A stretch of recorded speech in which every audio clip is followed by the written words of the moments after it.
are y'all? Hey, Hi, Shauna. good. How are you, Shauna? Doing well.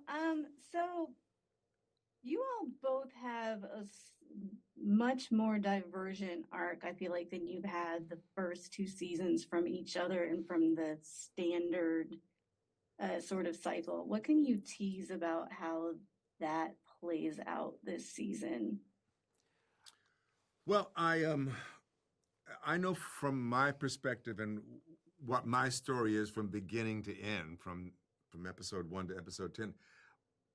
The most important thing is you don't see it, but it's that I am trying to save this empire so that Dawn can rule. And everything hinges upon that. Everything that I do hinges upon that. You know, to try to save the empire, try to save the legacy, try to save who we are, even if we're tainted clones now. But hold on to the power. And so we're connected almost more this season in terms of how high the stakes are at what's happening than we have been before. I would say that there's a divergence insofar as we're distant from each other and we're off on separate missions in some sense. But I'd also say there's a convergence insofar as I think our arcs mimic each other. I think there's a mirroring of both of my arc and Terry's arc insofar as it's really about us trying to keep things together now that there's this vacuum of power in the middle throne. And so even though we might end up on different planets and interact with different people, we're both trying to achieve the same thing. And for both of us, it's a pretty messy route with a lot of chaos along the way getting there.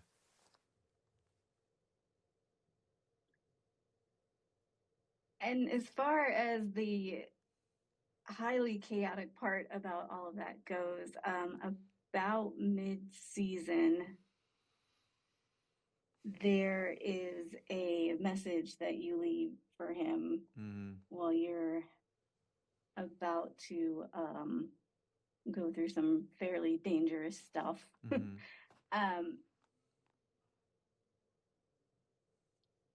What was it about needing to leave that for him as opposed to Day or as opposed to even Demerzel, who's helped kind of Good question. prepare you all? It's a really great question. It's something that Terry and I were discussing last night about episode 5, which is I think the one you're referring to.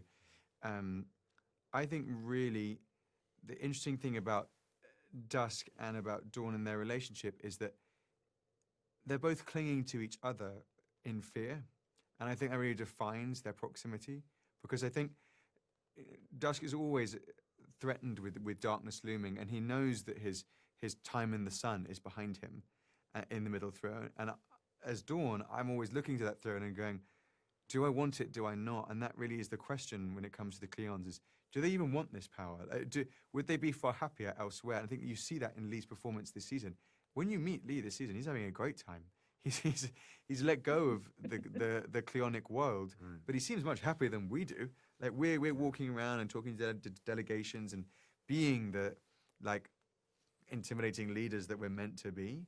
But I think what's interesting about that video message is because of Day's absence in the early parts of the season, when it comes to preparing me for my ascension, Dusk really fills that void and is there to nurture me through that.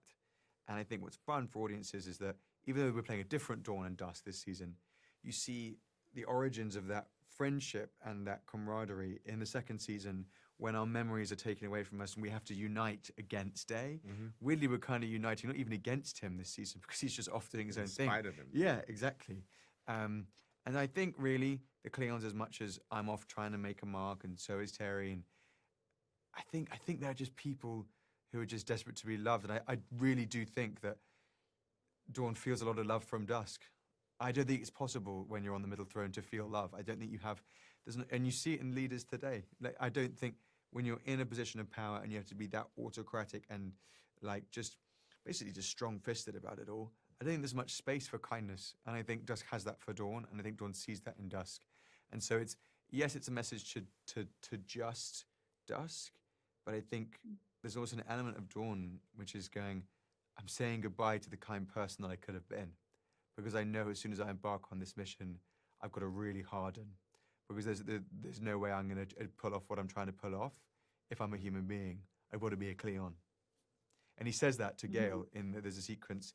She says, "Are you ready?" And he says, "I'm a Cleon. I'm not raised to be kind."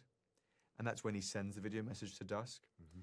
And I think that, for me, when I was reading the season, that was my decisive moment of going, okay, no more sweet time with my family in the palace.